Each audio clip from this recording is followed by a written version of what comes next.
Hi guys, welcome back. I am Vivek Singhal from tradingwithvivek.com। और आज मैं थोड़ा सा डिस्कस करने वाला हूं कि जिस तरह का मार्केट का माहौल है, जहां पर निफ्टी एक कंसोलिडेशन के फेज में है, तो ऐसी सिचुएशन में हम क्या करें और क्या ना करें। क्योंकि जब भी कभी निफ्टी थोड़ी सी नीचे आती है ना, तो सडनली थोड़े से जब खासतौर से पैनिक में जब 2-3-4% कभी निफ्टी टूटती है, तो जो स्मॉल कैप है या मिड कैप है या जो उससे पहले शेयर्स मोमेंटम में थे, काफ़ी ऊपर जा रहे थे लगातार, उनमें अच्छी खासी गिरावट देखने को मिल जाती है। 5-10% के बीच में भी वहाँ पर अच्छी खासी गिरावट देखने को मिलती है। लेकिन ऐसे में फिर ये डर लगता है कि जो हमने स्टॉक्स लिए हुए थे जिसमें अच्छी रैली आ रही थी, कि हमने वहाँ पर प्रॉफिट क्यों बुक नहीं किया और हमें किस लेवल पर प्रॉफिट बुक करना चाहिए था। अभी जितना प्रॉफिट पिछले 7-8 दिन में आ रहा था विवेक भाई, वो सब गायब होने लगा है। एक ही दिन में सारा प्रॉफिट नीचे आ गया है। तो देखो, ये सारी चीजें नॉर्मल हैं, ऐसा फील होना भी नॉर्मल है, क्योंकि हमने अपने उस पर्टिकुलर शेयर में सपोज 20% का गेन देखा हुआ है और 2-3 दिन के अंदर अंदर वो 20% का गेन सिर्फ और सिर्फ 5-6% गेन रह जाए और बाकी सारा खत्म हो जाए, तो ये सारी फीलिंग्स आना जायज है। लेकिन ये कभी भी हमारे जो लॉन्ग टर्म विजन है उसको कभी भी इसने इम्पैक्ट नहीं करना चाहिए। इन द सेंस कि जो हमारी स्ट्रेटजी है हमें उसके बेस पर लगातार काम करते रहना चाहिए। देखो, मैं एक चीज बताना चाहता हूं यहां पर, अगर हमें एवरी मूवमेंट का हर बार पता चल जाए और हम टॉप पर निकल जाएं और एकदम बॉटम पर फिर से एंटर कर सकें, तो हमें नहीं लगता कि हम भगवान ही बन जाएंगे, कि हम ब्रह्मा बन जाएंगे, कि कल क्या होने वाला हमें पता है, परसों क्या होने वाला हमें पता है। लेकिन एक्चुअल में ऐसा होता नहीं है।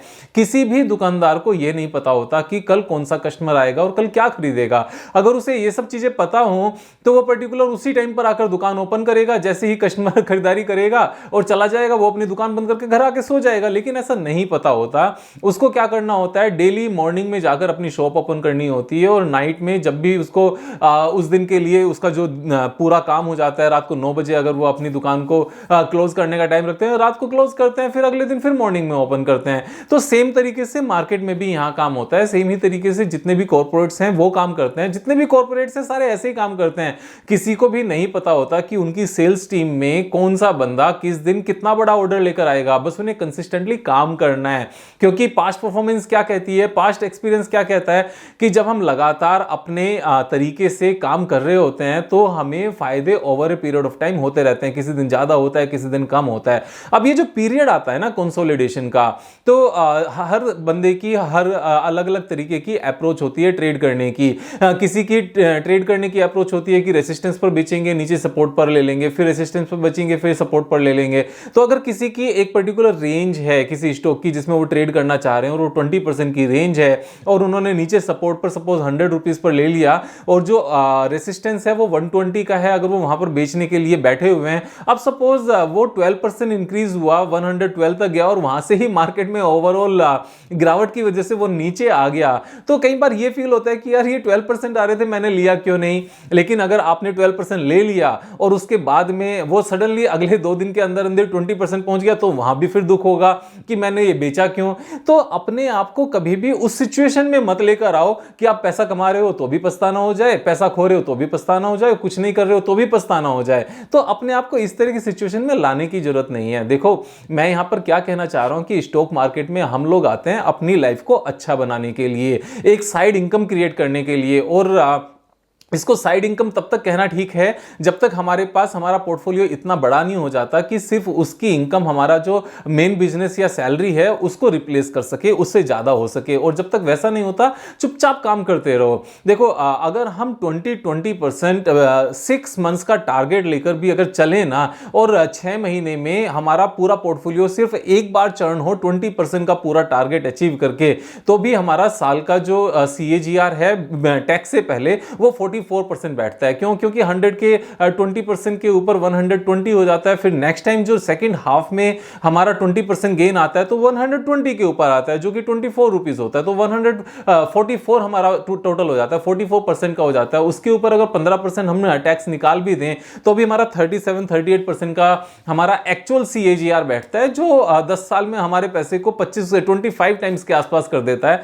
तो ट्रेडिंग ही हमेशा बेटर है। लॉन्ग टर्म इन्वेस्टमेंट उतनी हमें ज़्यादा CAGR कभी भी निकाल कर नहीं दे सकती, क्योंकि होता क्या है, लॉन्ग टर्म में हमारा कोई एक पर्टिकुलर शेयर बहुत अच्छा काम करेगा, कुछ नहीं करेंगे, कोई मीडियोकर करेंगे, कुछ बिल्कुल ही कुछ नहीं करेंगे, कुछ हो सकता है माइनस में भी रह जाएं, माइनस में होने से पहले निकाल दें तो हो सकता है कि माइनस में गए और उसके बाद में तेजी से बढ़ जाएं। तो वो हमेशा इस तरह की एम्बिग्युइटी बनी रहती है कि क्या करें क्या ना करें। तो सिंपल सा है, जिस मेथड के बेस पर ट्रेड करना स्टार्ट किया है उसी मेथड के बेस पर लगातार ट्रेड करते रहें। जैसे मैंने ट्विटर पर एक ट्वीट भी किया था कि जिस तरह से 24 घंटे में सोना जरूरी होता है, इसी तरीके से 12 महीने में कुछ मंथ्स ऐसे आते हैं जहां पर हमारा पोर्टफोलियो एक रिलैक्सेशन मोड में होता है और हमारे पास ज्यादा कुछ करने के लिए होता नहीं है। वो बेसिकली टाइम ऐसा आता है, और अगर इस टाइम को हम लोग पास ऑन नहीं कर सकते तो अंदर से उतावलापन रहेगा, अंदर से बेचैनी रहेगी कि कुछ करना है कुछ करना है कुछ करना है, और उसके चक्कर में रिजल्ट क्या निकलेगा, रिजल्ट ये निकलेगा कि हम अपने मेथड को छोड़ चुके होंगे,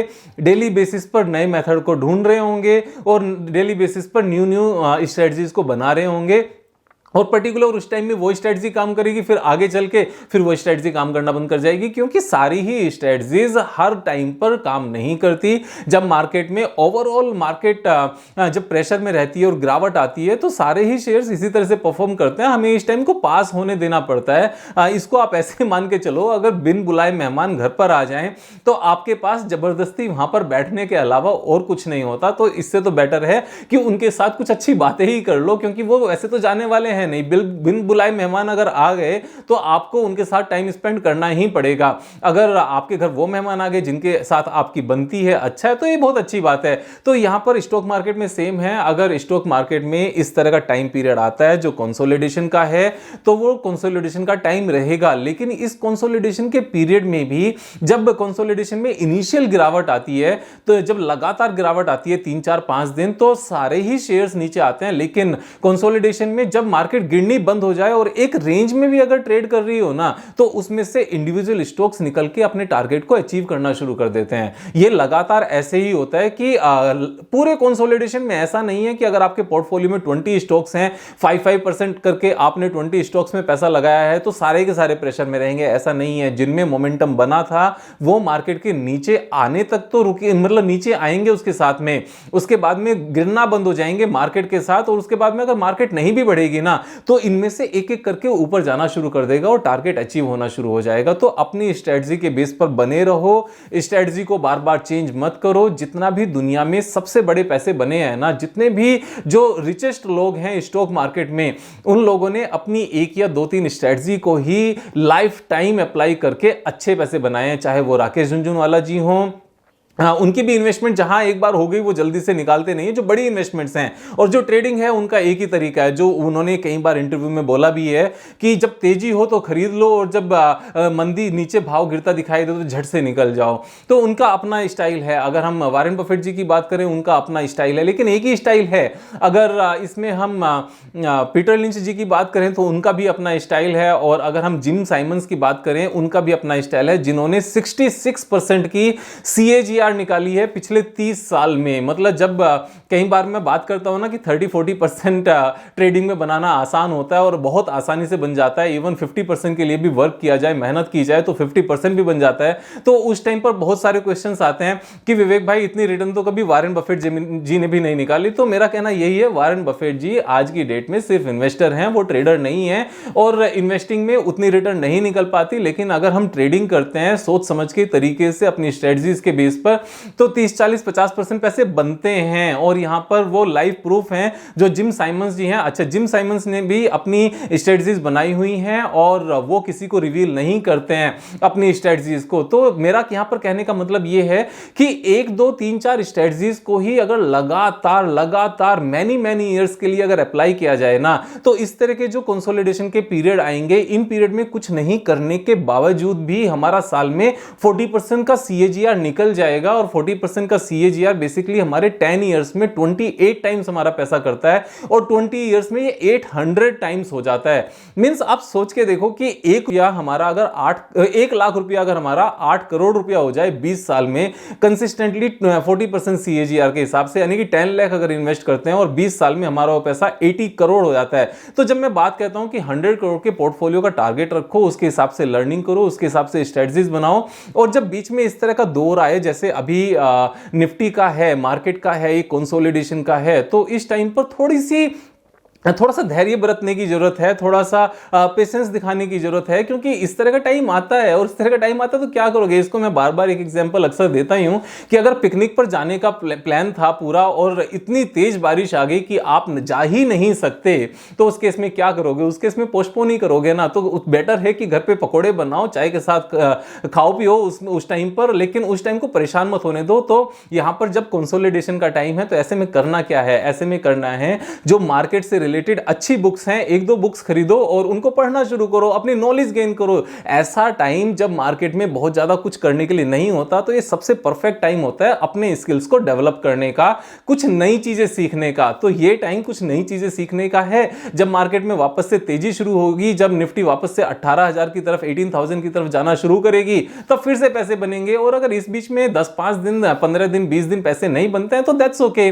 और जब मार्केट 3-4% कभी नीचे चली जाए, स्टॉक्स इतने नीचे चले जाएं, तो उसमें घबराने की क्या बात है। मैं एक चीज बता दूं, ये चीज पहले भी मैं बहुत बार बोल चुका हूं कि जो तेजी होती है वो परमानेंट होती है, जो मंदी होती है वो तो टेम्परेरी होती है। क्योंकि जो सेंसेक्स है 100 से स्टार्ट हुआ था, 50,000 हो गया, 79 में सेंसेक्स स्टार्ट हुआ था। अब अगर 500 टाइम्स, 500 गुना अगर ओवरऑल ब्रॉडर इंडेक्स हो सकता है, तो मतलब वो अपने आप को कितना प्रूव करे कि मैं फाइनली ऊपर ही जाऊंगा। तो यहां पर घबराने की तो कोई बात है ही नहीं। अगर नीचे जाएगा तो that's okay, it will come up. लेकिन अगर नीचे नहीं गया, ऊपर चला गया, तो फिर बहुत बड़ी प्रॉब्लम है। प्रॉब्लम इन द सेंस, ये उस क्वेश्चन का आंसर है जो क्वेश्चंस अक्सर पूछा जाता है कि यहां पर एक काम करते हैं, बेच देते हैं क्योंकि यहां मंदी नजर आ रही है, जब और नीचे जाएगा तो खरीद लेंगे। लेकिन उसका रिस्क क्या है? उसका रिस्क ये है कि अगर हमने कोई चीज 100 पर बेच दी ये सोच के कि 80 तक जाएगी, 80 पर जाएगी तब खरीद लेंगे, अगर 80 नहीं गई तो क्या होगा? तो हम यहां पर बेचेंगे। और अगर अगले दिन से ही रैली शुरू हो गई, हम 105 चला गया, 110 चला गया, तो बिलीव मी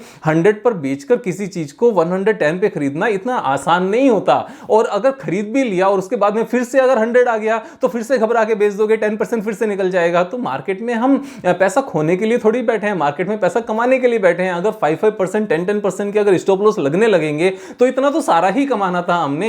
मतलब अगर 10-10% के स्टॉप लॉस साल भर में 3 बार 4 बार लग गए तो इतना तो हम कमाने की बात करें, 40%। तो स्टॉप लॉस लगाओ, स्टॉप लॉस लगाना चाहिए कंपनी के सिलेक्शन पर कि अगर मार्केट में जैसे करंट में सिचुएशन है, अगर इस तरह की सिचुएशन हो जाए, चीजें नीचे चली जाए, तो हमें घबराना ना पड़े। हम तसल्ली से बैठे हैं, शांति से बैठे हैं, क्योंकि हमें पता है कि इस कंपनी की इतनी वर्थ है, इस कंपनी का बिजनेस ऐसा है कि वो यहां से ऊपर ही जाएगा, वो यहां से नीचे आने के मूड में नहीं है। तो यहां पर ओवरऑल जो कहने का पूरा मतलब है, जो कंक्लूजन है वो ये है, अपनी स्ट्रेटजी के बेस पर लगातार काम करते रहो। इस चीज को सोचना छोड़ दो कि मार्केट कंसोलिडेशन में है और नीचे जाएगा तो वहां पर खरीद लेंगे। ऐसा करना गलत है, क्योंकि अगर नीचे नहीं गया तो पछताना पड़ेगा, और अगर नीचे चला भी गया तो ऊपर तो आना ही है। इसमें सिर्फ 2-3 महीने की तो बात है, मैक्सिमम, इससे ज्यादा बात नहीं है। अगर हम मार्केट में इस तरह के टाइम को स्पेंड करना सीख लें, मींस पास ऑन होना सीख लें कि इसको सिर्फ पास ऑन होने दें, और इस टाइम में जो अलग अलग कंपनीज हैं जिनके बिजनेसेस आज तक हमें पता नहीं है, निफ्टी में